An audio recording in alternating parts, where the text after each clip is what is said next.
Hello, and thank you for coming to watch our recording of the webinar we did recently on inclusive hiring, called "Is Diversity in Your Recruitment Process Just a Tick Box Exercise?"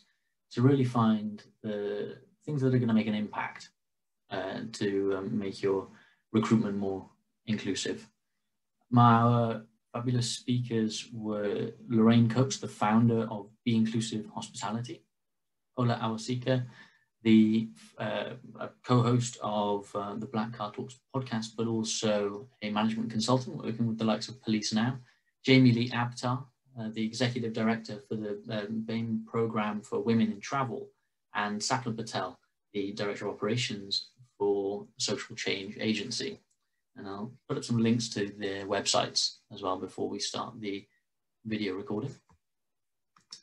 First of all, Society, we are an executive search firm working around the world. We're a B Corp, which means that we are committed to the highest levels of social and environmental responsibility, as well as giving at least 10% of our profits to charity. And so we work with like-minded people all around the world to fill really interesting positions. And we partnered with the Social Change Agency for this, as they did some hiring last year. I wanted to share some tips like using online forms to highlight skills of candidates and making sure that the right people can influence a process. Lorraine really kind of brought that back down to earth in terms of this isn't a simple solution for a simple problem, and that there is a wider conversation that needs to be had to make hiring inclusive.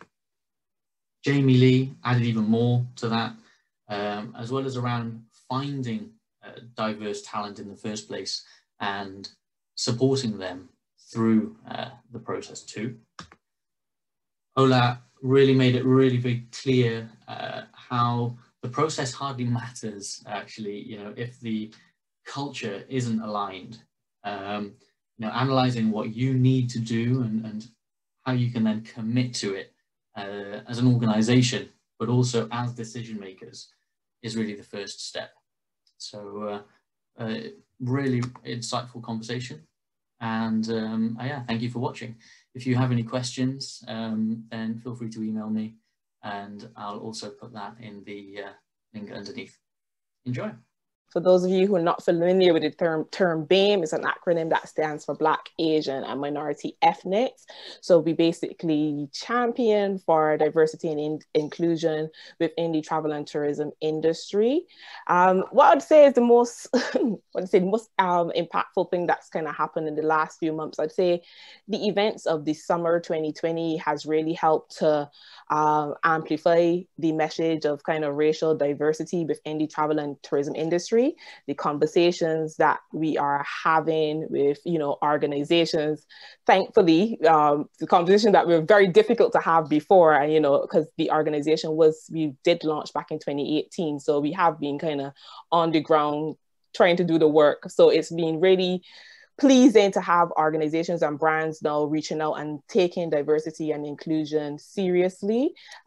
Really pleased to have some big players on board to help us, champion and amplify the message within industry, like the Googles and the Donatas.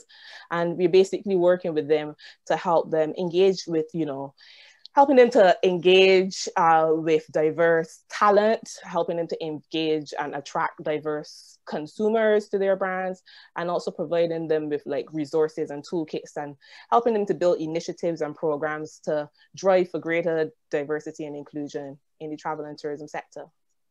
Great, thanks, Jamie. That's Women in Travel, for anybody else. Yes, Women in Travel. Great, Ola, next. Oh, hi everyone, I'm Ola Awasika. So I guess my earliest memory, I'll give more context to this, but I'll still stay within the time. So I was born in Nigeria. My parents, oddly enough, were born here. So technically I'm sort of like first generation, which is a bit of an odd dynamic. I grew up in Barking and Dagenham, where BNP were the ruling party, and went to school in Ingatestone, which is a small village outside of Essex. It was an international school, and accommodating difference was one of the key features of what they talked about. But I was one of probably about 4 Black people in my year. And I realized here that there's a key difference between tolerating difference and accommodating it. Sort of fast forward to me now, I studied law. I now work in transformation, strategy, operations, and a lot in D&I. And currently I'm working for police now.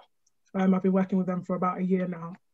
And I guess what I would say is that all these experiences really taught me that I guess the idea that discrimination isn't innate, it is learnt and it can be unlearnt. And most importantly, it's quite often linked to power. And I think whether or not we talk about me as a child in school, or me trying to play football in the park with people that saw difference, speak so much louder than just trying to find out about what that difference was. I think that's the thing that's definitely motivated me to build a rhetoric about what it is and how we can move past it. Thanks so much. And Lorraine, please. Yep, sure. My name is Lorraine Colts. I am the founder of a social enterprise called Be Inclusive Hospitality. And we are also a community network, actually. So we have Black, Asian and other ethnic minorities within our community at all levels within their career. How we deliver our mission is through 3 key pillars. The first is centered in D&I. So we offer consultancy to the hospitality sector broadly. Second to that is career acceleration. So we currently have a mentorship scheme that is live, and we're working with a couple of brands on how we can accelerate the careers of ethnic minorities within the sector. And then third and final is around events. And the events piece is super important because as someone who has personally worked within the sector for 20 years, visibility is really important. And up until very recently, you know, there have been huge amounts of people from diverse backgrounds or actually have been completely absent and invisible. So we aim to change that. And the final thing I will say about the business is what underpins everything that we do is data and insight. So we conducted an inside hospitality survey at the end of last year, of which we've recently got the results, and we conduct a lot of focus groups as well, because we really believe that it's really important to really understand the problem that we're dealing with and how it plays out. In terms of the earliest, as a Black woman born in the UK as a minority, racism, race, culture travels through your entire life. So there's never been a part of my life where it's not something that was thought about, talked about, you know, a big part of who I am, and unfortunately what people like me face within this country day to day. I think I echo what Jamie said around BLM in June of last year, which I describe as an awakening, but awakening for some, and which is why we really intend to utilize data to ensure that where there hasn't been an awakening, that happens, because it's a problem that really needs to be addressed. And that is me. Hello all as well. I forgot that part. No, thank you, Lorraine. And finally, Sapna, please. Hi everyone, my name's Sapna. I'm the Director of Operations at the Social Change Agency. Our work involves supporting movements, community groups, charities, networks and other organisations to grow and to continue to create social impact. Similar to everyone else that's just spoken, I, throughout my life, have definitely experienced that disparity in organisations that I've worked for, from gender to race to social status. So I've definitely felt it through my life as well, but I feel quite fortunate right now to be working at an organisation that actually feels very inclusive and diverse. So our journey over the last year has been about looking at our processes. Similar to everyone else, I think last year was quite a bit of an awakening, but we just want to make sure that our recruitment process and the things that we are doing as a small organisation really help to improve the way we reach out to candidates, and to make sure that our recruitment process is quite diverse as well. And we've got an excellent team that is diverse, and we just want to keep growing that because it's really important to have a diverse team for the work that we do. So that's me. And Asha actually works with Social Change Agency as well. So I'll let her quickly introduce herself. Hi everyone, yeah, as Sapna said, I work with her at SCA. I think probably I've recently joined the world of work. I think working at SCA, I think one of the biggest things which we found is, you know, the response to the COVID-19 pandemic has completely changed the way in which we have to recruit people. Our recruitment processes had to really quickly adapt. Everything's online now. So it's obviously changed the way in which we have to reach out to candidates, and Satna's going to be speaking about it quite a bit later on. So I will leave it to her. Mm-hmm. Yeah, thanks so much. And yeah, it's really a privilege to get you all together for this. And so I mean, Social Change Agency reached out to me actually to put together this kind of webinar because I work with Society, an executive search firm that work with purpose-driven organizations all around the world. And as experts in recruitment, you know, we can really see a lot that organizations are starting to increasingly take this issue as important, but can sometimes struggle to kind of get results from that. And so there's kind of a lot of different ideas out there actually at the moment. Some of them I think work quite well, and some of them are just not very well known. And so that's what we're going to be looking at for the next 50 minutes. And yeah, to start, I think that the recruitment process isn't just when the job gets advertised. It actually starts at the kind of conceptual stage when the conversations are really just happening. And you know, what does it mean for a different organization can depend. And Ola, I think you'd like to share some of your ideas on that kind of stage. Yeah, sure. I think like my main ideas sort of center around the idea that we should really be thinking about why we're asking the specific questions we are, in terms of whether or not quotas are suitable, whether we have insights and so on. So I'm very much one of those people that, being a consultant, I'm very much about gap analysis. I feel as though one thing that has happened as a result of the pandemic, and equally as a result of George Floyd's murder and the awakening to race relations and a lot of things with regards to diversity and inclusion, what's happened is that too often HR sort of run into situations of solving issues and a lot of the time they sort of define the issues as what they believe them to be, as opposed to what they may actually be. And that's the main reason I talk about things like gap analysis, because actually before any department in your organization move, there's a business case. Before they try and do something different, it's written down, it's codified, and it's researched. But in HR, I think a lot of the time we separate people, policy and process, and forget that actually policies are the mechanisms for how we get the most out of our people. So what we need to do is actually do a gap analysis and find out what is the way forward for this organization. So then rather than asking the question specifically of whether or not this organization should be using blind CV, or whether or not we need a different mechanism of change, or we should sign that race charter, we should be trying to figure out what is best for this organization based on how we operate. Now, I guess when you think about that and think about it in terms of equipping ourselves, I would usually say there's around 3 things that you can do after you've done a thorough gap analysis to make sure that you're on the right track to moving forward. And I'll give an example of how you can think about this. But if you're trying to retain female members of staff or Black members of staff, you need to look at the right policy to know which one you're going to review. Maybe you need to look at you need to know where you're going to work from in order for you to be able to do that work, really. So then, but often what we do is that we don't stop to do that work. And so sometimes we rush into things. So another thing is, let's say you have staff and you're looking about where the talent is coming from in your organization. Maybe the talent in your organization is coming from, in terms of the recruitment and how the diversity of talent is coming in, is coming from a specific type of people through your internal referral strategy. You have a problem. If your Black staff members are the one referring all of your Black staff members, there is a fundamental issue in how you're working. Maybe what you need to do is think about how you can give your SLT days to go and diversify their network. So actually you start diversifying the different roles that are recruiting diverse talent, as opposed to just focusing on the numbers and not necessarily every single hierarchy. Now, the 3 things that I'll say are tools in terms of doing this is to make sure that you set objectives and make sure that there's repercussions for the objectives. In many situations, we sort of define the need for SMART targets. And a lot of the time what happens with D&I is that there's a lot of reasons why things don't work. We don't have the right networks, our brand, people aren't interested in our brand, and lots of things that can be attached to that. But quite simply, we need to make it part of the job. And we need to stop making it part of the job and make it the job. We need to actualize targets and make sure there's repercussions for if targets aren't achieved. So actually it becomes part and parcel of what everyone's doing.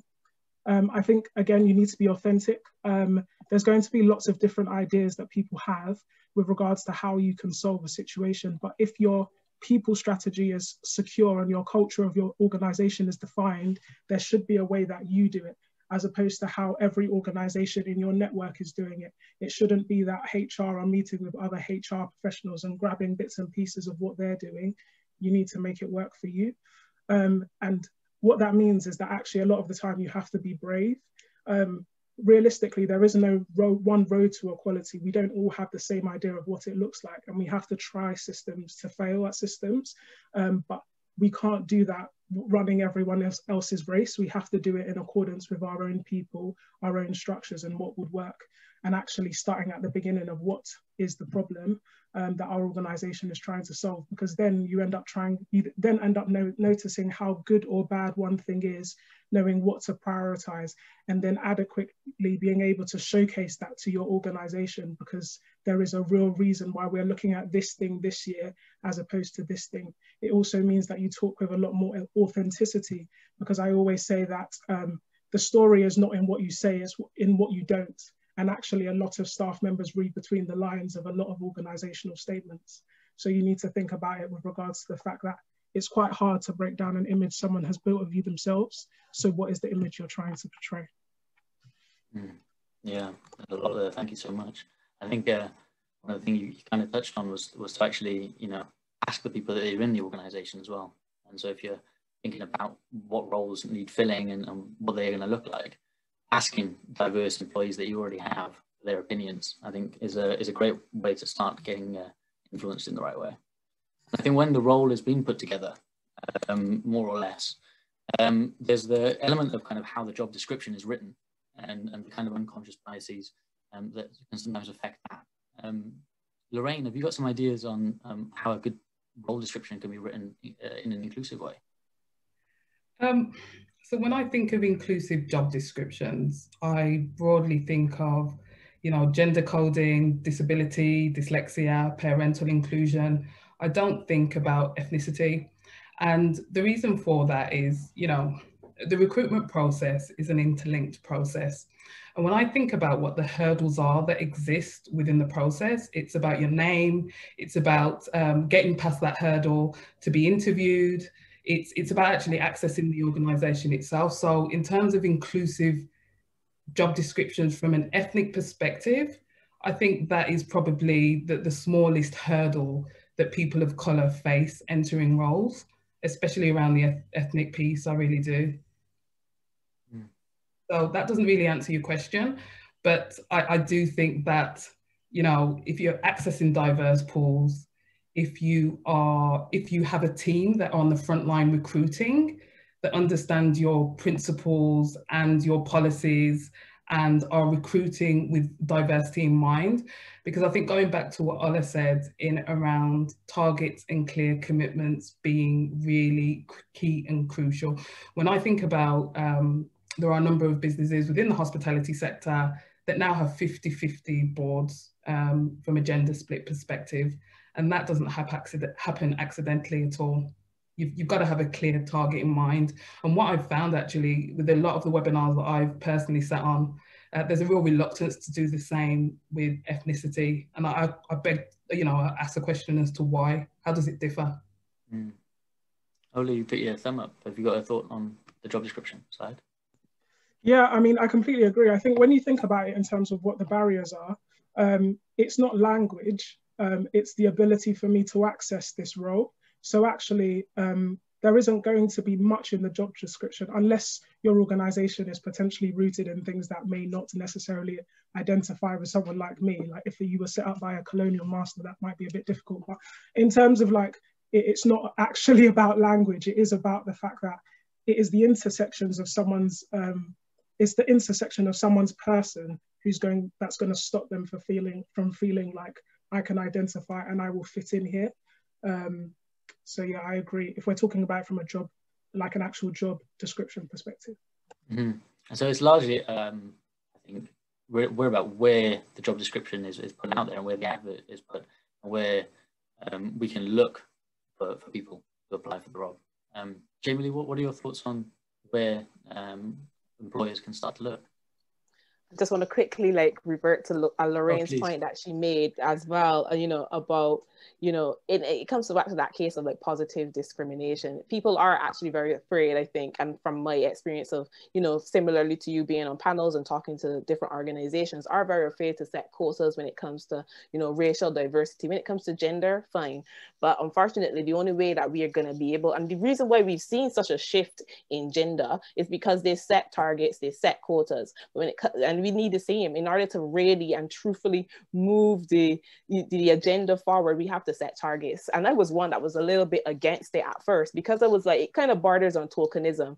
But the more that I kind of look into it and I look at it, the only way that we are gonna push the racial diversity forward and be more inclusive as we say that we want to be is if we set the targets and set the quotas. So now going to your question, George, sorry. I just needed to get that one out because it's something that, you know, yeah, it gets to me a little bit. In terms of where you can find diverse talents, I think, as I think Ola mentioned early, it's all about, you know, who are you, you know, where are you currently sourcing your talent from? It's a very simple question. Where are you currently sourcing that talent from? What talent pools? It's time to kind of diversify your black books. What organizations, what colleges can you kind of align yourself with that might have a higher percentage of, you know, diverse candidates? So looking at just spreading your wings in terms of the talent pool that you would usually go to. You know, also looking at where you advertise your job roles. You know, George, we've spoken before, we have a community of ladies. You can, and you know, it's actually looking and seeing, okay, what are the organizations that might be in my sector that are already doing the work and has that community that I can kind of tap into, and just it's really about thinking outside the box when it comes to,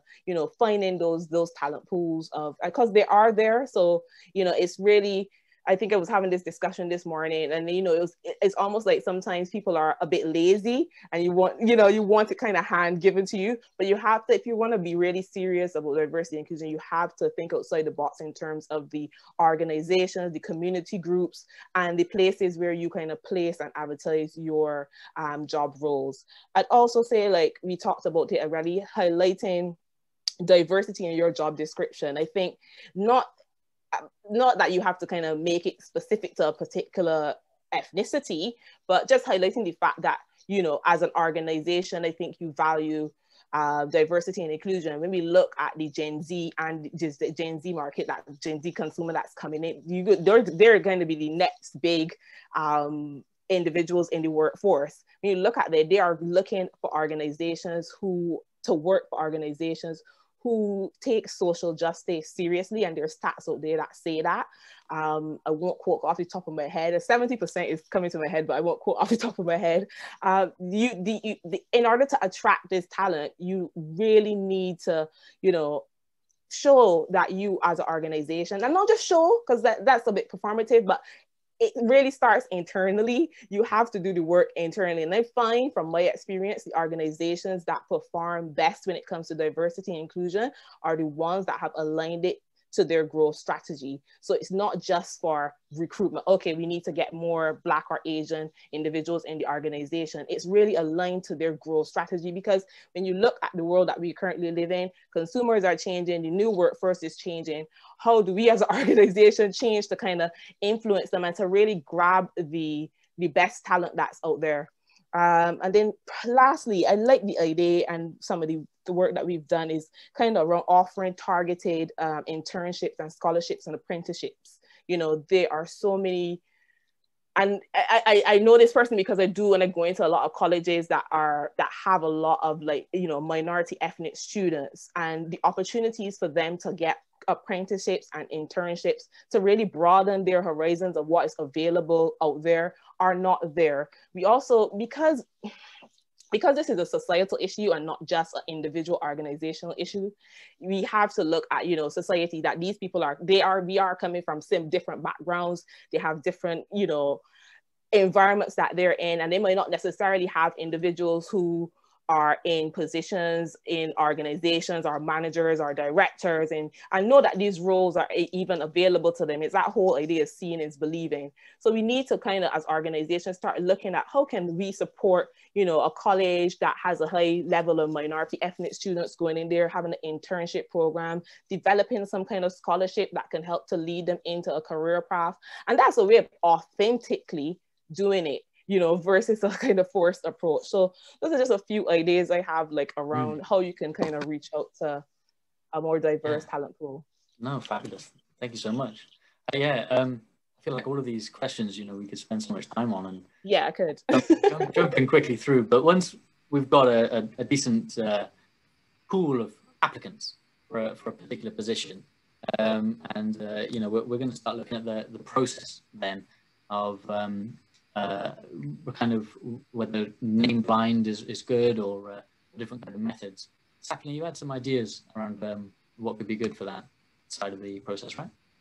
Yeah, and just to go back to Jamie's point as well, I agree about diversifying your networks when you're actually putting out job adverts. Sorry, we're quite a heavily networked organisation, but that doesn't mean that we've got it right. There's always room to grow, because actually what will happen is if we just keep advertising within those networks, we're still just recruiting to the same pools of people.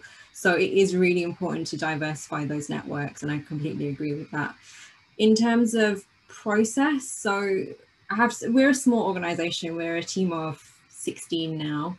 So for me, I feel like everyone wants to do an amazing recruitment process where they can be inclusive and they can have blind recruitment. But for a small organization, that sometimes looks like having to buy in some sort of HR software or employee recruitment agent, which is just not possible within the budget or the resource that we have. So in the last year, we've definitely looked at different ways that we can do our recruitment process. What we normally do is the standard thing, we get a CV, we get a cover letter, and what we're having to do is really kind of extract the information from those things. And often the first thing you see is qualifications, the first thing you see is the name. And so ideally you want to be able to have a blind recruitment process so that you can really kind of strip out all of that and just get to the experience that the person has, like how are they qualified for this role. So that was really important for us, and to do it on budget for a small organization. Actually what we did is we put in application forms, and that helped us just ask the real questions, and it kind of normalized all the applications for us. So we're just seeing these questions that we want answering, we're just seeing the answers to that, and we're really extracting the actual experience that this person has for the role. We're not asking them to be qualified to a certain level, and we're not looking at that. And we were able, by doing it as a Google form, we actually managed to do it in a blind way as well. So we could like get one person to strip out all that personal information, and so the actual information that goes to the recruitment team is actually just the answers to these questions. So for us that worked really well, and I think it was a great process. I mean, there were definitely moments where we've had to tweak the process. We started this last year when we were recruiting to 3 posts, and we got over 300 applications coming in. So it's definitely an admin burden if you don't do it the right way, and that in itself is a barrier for small organizations. So it's really helpful to find little ways to overcome those issues, and I'm more than happy to share how we've done it in more detail with anyone. But it was really helpful. So we've got a really great system now that allows us to have blind recruitment at the application stage. We've definitely seen more people applying for that, and there were little things as well, like we don't want to get, like we ask people to fill in their application in bullet points, because maybe that is a barrier in itself. We don't want people to have to like write in long sentences or fluffy sentences, because that can be a barrier as well. So yeah, we've really overhauled our recruitment process in the last year to try and just overcome some of those issues, but do it in an easy way for a small organization. Fascinating. Thank you. Lorraine, did you have something to add on? I did, yeah. I've got some real thoughts on removing names from CV. Sorry, I think that it doesn't act as a fix. I think that, you know, able to be able to get through a process up until a certain point without them knowing your ethnicity, it doesn't solve anything. And, you know, in a real pragmatic way, I look at D&I in the very same way. It's about root cause. The root cause issue here is that we're dealing with and fixing that, because I almost see removing a name as a band-aid. And I say that because ultimately, going back to the point that we made about accountability and targets, and if you are setting out a stall as an organization, that you are intending on recruiting from diverse pools, then the stats in terms of the applications that you have should reflect that. And so if that is the case, then why remove the name? You know, and unless there's something fundamentally broken within your process, then removing names will take you so far. But actually, if your business still has problems that needs to be fixed in and around inclusion and equality, then it just kind of prolongs the pain for the the person applying for the job. But I just really think it's really important to look at root cause analysis of anything that we fix in business, in this world. We don't react to the output of the problem. You fix the root cause of it. Otherwise, there's something just not working in my mind. No, well said. Yeah, that's true. I think for us as well, kind of stripping out all the other information and just kind of focusing down on the actual experience. It wasn't just about ethnicity. It's actually the qualifications that can sometimes blind you, the previous employers that can kind of sway you as well. Subconsciously, it's not, none of this is conscious, I'm sure, but it's just all those things that might feed into just swaying your decision and stop you from focusing on the real part of the application that's important, which is that experience that person brings to the organization. Yeah, no, that's really useful. I'll be thinking about ways that we can apply some of those.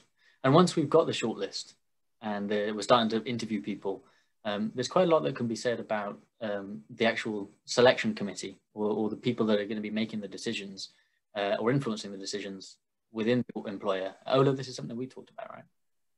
Yeah. And I think like similar to Lorraine's point about like trying not to put a band-aid on the situation, like that's where we go back to in terms of finding the root cause and doing the gap analysis. And I think also when we were talking about being brave, I think it's also being honest. Like in some situations, your organization is not the organization to do that work.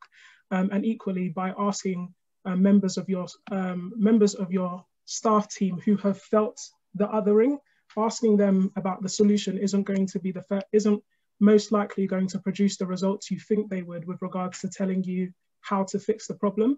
Because if people have been silent for very long, you giving them the chance to speak doesn't necessarily mean that they will have everything to say in that instant. So I think that's the main reason that I was sort of referring to that gap analysis and why that's needed.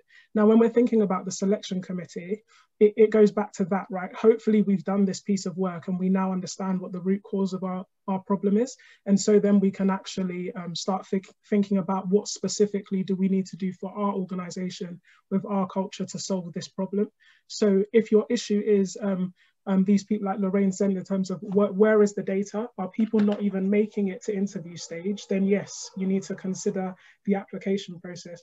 Are people getting to interview and not getting the role? You need to consider the people in the interview and the structures that you have in place. Are you speaking on behalf of a type of person? Like, are you a young person organization and don't have young trustees? Well, and are you speaking their language? You need to then start addressing that issue. And so quite easily you can narrow down where you need to pinpoint. And that's how you should know how to inform the process. So I think, like, I'll give an example of an organization I worked with.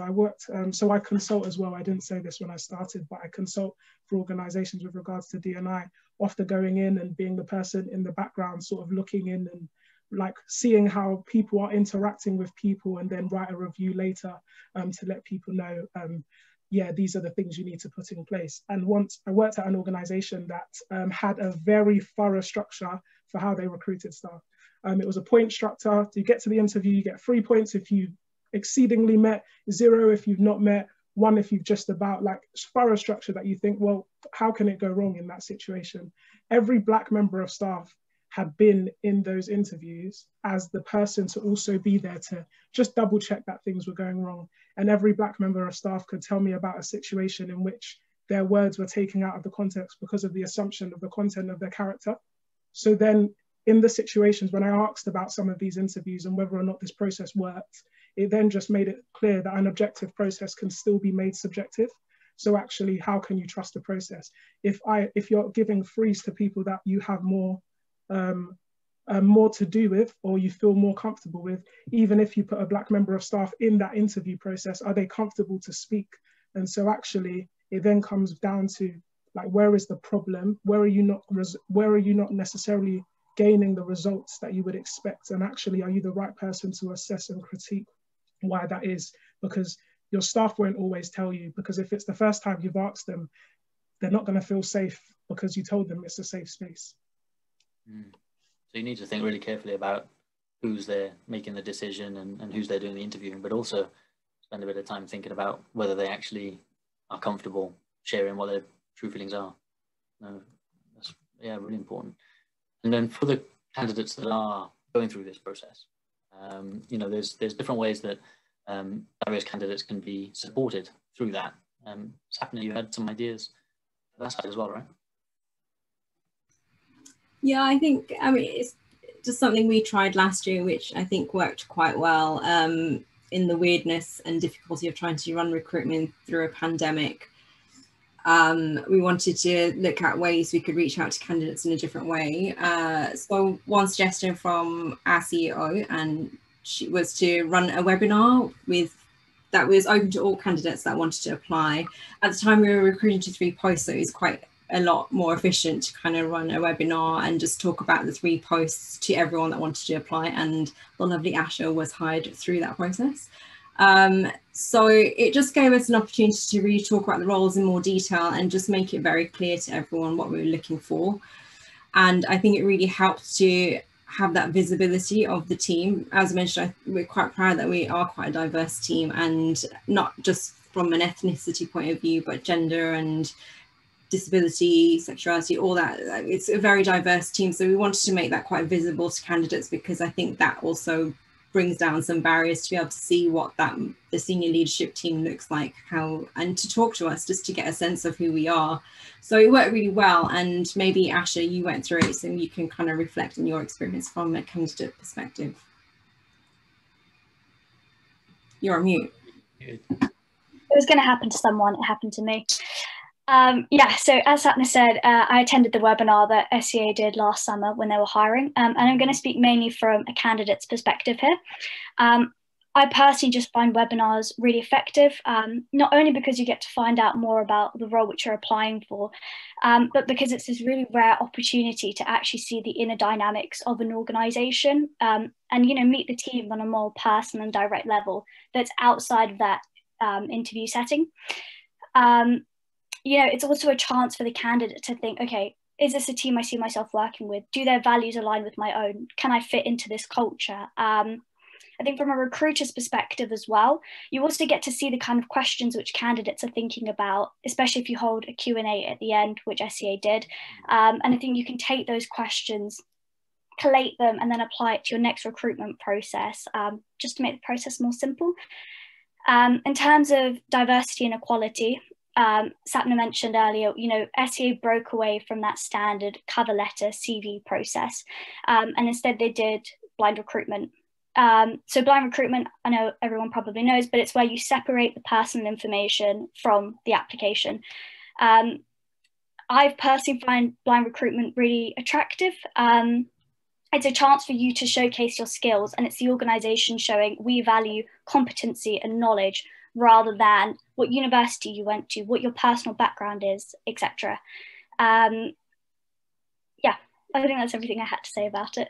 Awesome. No, thank you so much. I think that to improve the process each time that it's done, getting those questions and getting that feedback from candidates is crucial. Actually, a lot of what I do is giving feedback to candidates, you know, that weren't successful as well for positions, but also try and kind of ask them about what they felt about the process. So if there's ways that we can improve it too.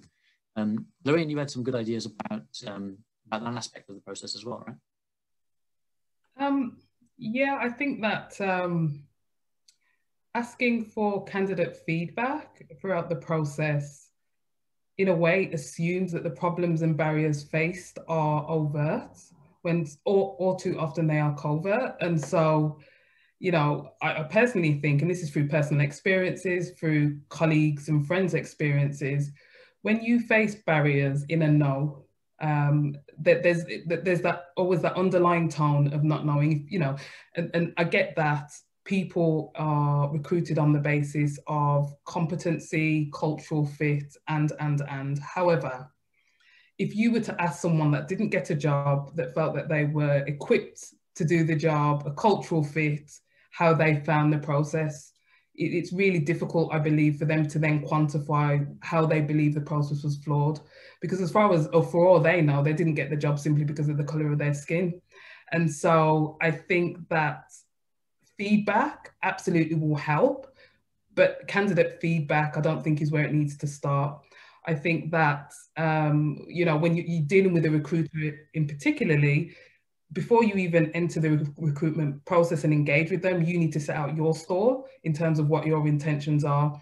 At the end of the process, there should be a loop back around in terms of, well, actually it should be throughout, but at the end, have we hit our objective in terms of what we wanted to achieve from a diversity perspective? And so, yeah, I think a bit similar to what Ola said, relying on people that fall victim to the process and the system for solutions and answers is not the starting point, and it's not actually where the most amount of time should be spent. Yeah, it comes back down to those core problems, and you know, setting the targets and taking them seriously.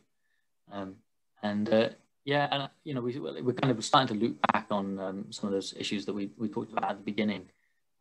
Jamie Lee, we were thinking as well about how, you know, throughout the process, as Lorraine just touched on, it's important to keep coming back to that objective, to see where maybe the process is being influenced by these unconscious bias, and kind of, you know, keep our priorities from a diversity perspective in mind, right?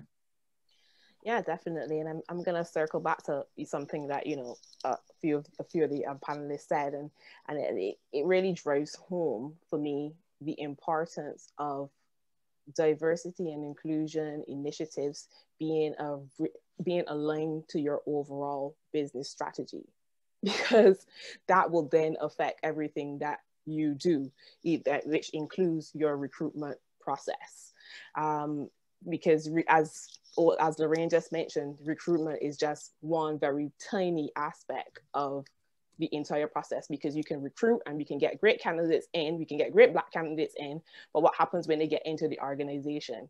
You know, and a big issue that we see in the travel and tourism industry is that we can get more Black and Asian talent in the lower levels of organizations, but when it comes to senior levels, there's a distinct and direct lack of those in those seniors positions. So there means that there's some disconnect between recruitment and retention, and also them moving their way up into the organization.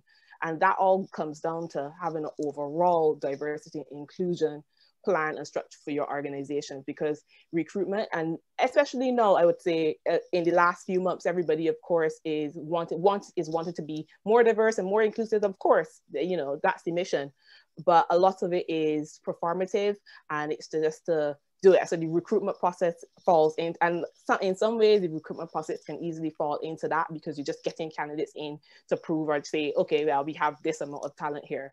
But the real root issue is not being addressed within the organization, and there's no structural changes that are happening there first and foremost. So for me, it definitely needs to be aligned to your overall business strategy, your overall, and as I mentioned before, it is a growth strategy, because it's not, you know, there are multiple white papers and multiple studies. I don't even need to go and quote them, just Google and you will find where it says that diversity and inclusion is better for business, and we all know this. So I say it really does start with your senior leadership team. It has to be aligned to your organization, and then that's when you really start to see the changes in the recruitment process. It's all authentic, it's all natural. And as I always say, it has to start internally first before you go to the external phase of trying to bring in these talent, because you bring them in and then you get even bigger problems because they're still going to suffer because we don't have any processes internally to facilitate them, to mentor them, to push them through the organization, to, you know, be. So yeah, I hope that answered the question. Yeah, no, for sure. Coming back to the process, like you say, and keep on thinking about those core issues as part of the business strategy. Yeah, it does. I mean, I sat and I listened to everybody, and you know, it just comes back to that core. We have to address that core issue first before we even, you know, get to recruitment. We really do. We really do. I think just to pick up on Jamie's point as well, what was helpful for us is to build it into our objectives. So we use OKRs, and we actually put that, like, looking at our processes and how inclusive they are into our OKRs, and it's what drove us to actually look at our recruitment process as well. So it is really helpful to make those changes in the organisation. I think I would add on that as well. I was going to say the same thing in terms of making organisations have D&I objectives, like every staff member having D&I objectives. And one way to ensure that that isn't performative is to make sure that it is one based on like organizational objectives. So if you work in the recruitment team, it's quite clear what your objectives should be. If you work in the programs team, it's quite clear how you can create your own objectives. But one of the things that Jamie said that I completely agree with is, like, it needs to be, if you make this part of your quarterly, review, when everyone is sitting there talking about their targets and numbers, it should be something in that. And then you move from a situation where it's just strategy and then it's culture, because culture eats strategy for breakfast. So you end up in a situation where it becomes normalized that is what it should be. And then when we go on to the idea of objectives, you can then start targeting further than just actually how our organization are doing it, but how are our people doing in it? Because I think often you can naturally have detractors within an organization that may not completely sit and believe in all of the elements of D&I that the organization is trying to incorporate and do, but then actually you can measure them based on their own progress, not just in line with the job that they're doing, but then in terms of the personal behavior expectations that you have of people that work at your organization. So then you can actually start enhancing your people, and should they not be the right people, you also have the tools, should they need to leave, to be able to get them to leave. Because we need to remember that actually the structures that are enabling all of the oppression that we see exist in people as well. And actually sometimes we need routes to make sure that they get managed out in every avenue, not just those to do with personal performance. Yeah, and I think that, you know, for every process that we do, I think coming back and really starting to actually look at it from this point of view. You know, I think once some of these OKRs are set, and once the conversation is being had, you know, looking at the process and actually finding ways that maybe it didn't reach the kind of standard that we would have hoped, and asking the question why, can be a really good doorway to finding an improvement for the next process. Have we got any good tips for employers and people that are going to be thinking about kind of how to have that conversation at the very beginning, to circle it back to the start? Ola? Sure. So you're asking for tips of how we make sure, tips for employers to make sure they make the right decisions at the start? Mm-hmm. So I guess, yeah, to go back on the points that I said at the beginning, it's to make sure that, I guess it actually has to sit with the fact that you have an organizational culture that is healthy. Because actually we talked a lot about culture in terms of it being the root, but if the culture is the problem, then actually everything else will stem from that. And I think, Jamie, you alluded to it, that actually if you could get lots of different diverse staff members, but the reason you can't retain them is because the culture isn't adequate. So starting with the end in mind in terms of what you're really trying to achieve there. The other thing I said about being brave and making sure that we need to just be very aware that we're going to walk this road together differently, because we don't know what the end goal looks like. Everyone has referred to the multiple white papers that we see, then the documents produced by the government, but there are no tangible solutions in what everyone should definitely be doing. There are recommendations and suggestions to what people could try. And so therefore, when you try things, they might not work. But I guess if you end with the point of authenticity in terms of the idea that I always use this phrase because I can't think of a better one, but out of the abundance of the heart, the mouth speaks. If the heart is right, everything else that flows from that, at least you tried within that vein. But if things are wrong, at least you can then come out and find out they are wrong. And you can talk about that with the right intent. But if we continue to code everything in political correctness, we won't have any conversations because nothing is correct according to everyone. Well said. Great, we've got a little bit of time for questions if anybody wants to type them into the chat. Asha, are there any already there? Yeah, I've got a question here. It's really interesting. So it says, you've touched on lots of areas and ideas in terms of best practice, which has been hugely helpful. But can I please ask about worst practice? If the panel could wave a magic wand and abolish one form of common recruitment behaviour or activity that is prevalent today, what would that be? Great question. Can I go first? Yeah, please. My answer would be, and I feel like it's a bit of a cheeky answer, Simon, so please don't take it like this, but I actually think the question is the worst practice. Trying to abolish one thing and focus on one thing without looking at everything is the wrong way to do it. I feel like you need to get to the root of it, and you need to figure out exactly what the problem is, because we can't all, that is the reason why so many people in the organizations feel like so many of the responses to so many things were performative. It feels as though someone signed up to the race charter because they did. It feels as though someone put out a statement to Black Lives Matter because they did. And so as well as the fact that it will look performative, the people within your organization will feel like that. So you have to start by actually just reviewing it all. Strong. Anyone else got anything to add on that one? I think Ola wrapped it up briefly right there. I mean, I think she really did. So to pinpoint one particular thing, I can't pinpoint one particular area. Sorry. I'll come off the back of that and just ask. So we need to. You said that we need to look at, the root causes of, the problems, but how do you actually start addressing those root causes? Like, what's the first thing that you should look at? Because I think that's an issue that a lot of companies have. They know that they need to look at the root cause, but they don't know how to do it.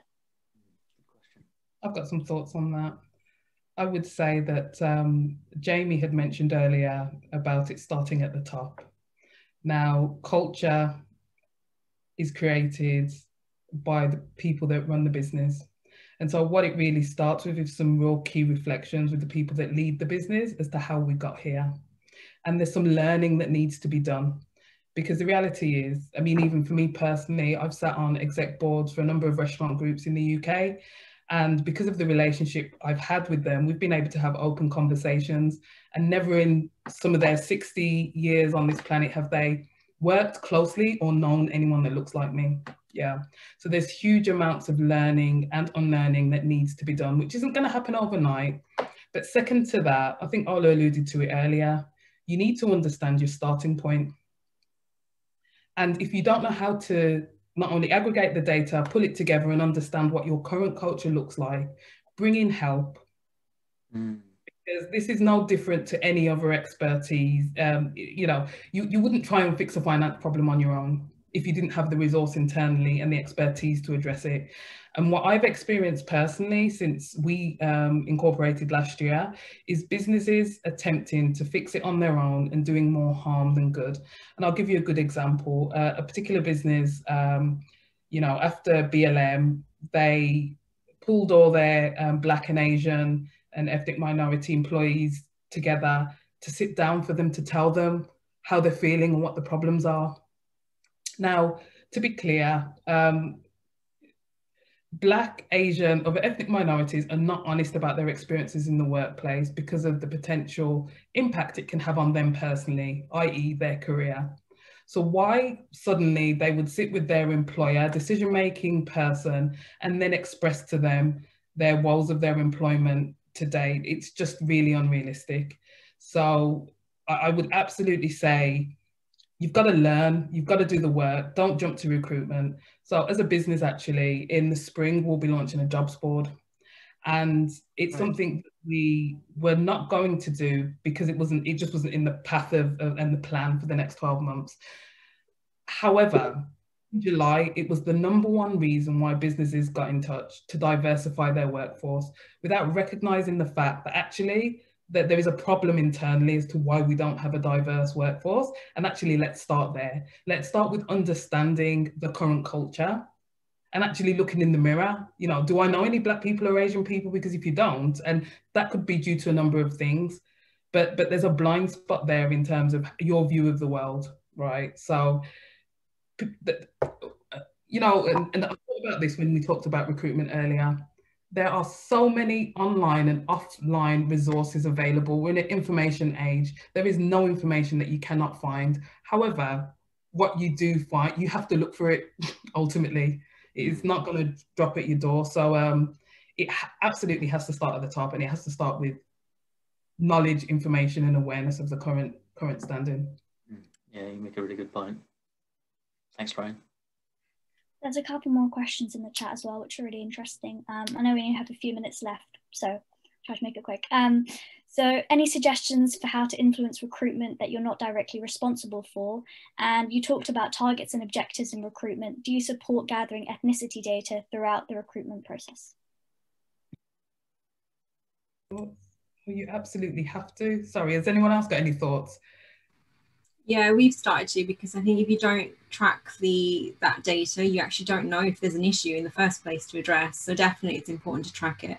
And I think it's that kind of, those stats that actually help to have the conversation. So in terms of influencing, I think you need to know that data to be able to influence. I'm really glad you said that, because we had that conversation internally at Society really recently and decided that we were going to get all of that information for the roles that we do, and it makes a lot of sense. Asha, any couple more for the last couple of minutes? Yeah, okay, so the last one is, what's the best way to persuade senior management team that setting targets with regards to diversity and equality in the organisation is a good idea? Great question. Jamie, do you want to go? I saw that you're... Oh, sure. Well, you know, I mean, at this point, it's senior management, you know, diversity and inclusion is better for business. Full stop. You know, regardless of the societal or the moral impact on the issue, it is good for business. So that's the only first things I definitely say, like having that open conversation with the senior leadership, going to them, you know. And I mean, Lorraine, she mentioned it, you know, going into organizations and, you know, for the first time, you're like the first Black person that they're having a real conversation with. And, you know, conversation equals transformation. And it's all about, you know, how can, almost shifting people's mind to be, how can I be an ally? How can I support? And it really comes down, it comes down to the individual, and the organization has to really be serious and want to do the work. When it comes to DEI, they have to want to do the work. And that's the only way you're going to be able to have the conversation with the individual in the first place. And I think even before having to go to the senior leadership to say, oh, let's set targets, they should be the ones championing and saying, well, these are the targets that need to be set, and it then flows down in the organization. So that already for me is a big challenge, you know, because you should be actually following their kind of objectives. But if you have to, I'm happy, you know, go and amplify the message, go, you know, speak up, and, you know, have a conversation, bring your statistics. I, you know, suggest that we bring in an external consultant, as Lorraine mentioned just now, to help to, you know, give them more information to make them feel more comfortable. You know, we do a training program at Allyship Curate, which is a really great way for us to kind of get senior leaders on board with the idea of diversity and inclusion. I like to say it's almost like I use Allyship as a driving force for diversity and inclusion, especially here in the UK, where people think, oh, there's no racism, there's, you know, this doesn't exist in my organization, we've a diverse team. I think Allyship is a way to open up their eyes to see, you know, how could I use my privilege to help another underrepresented group.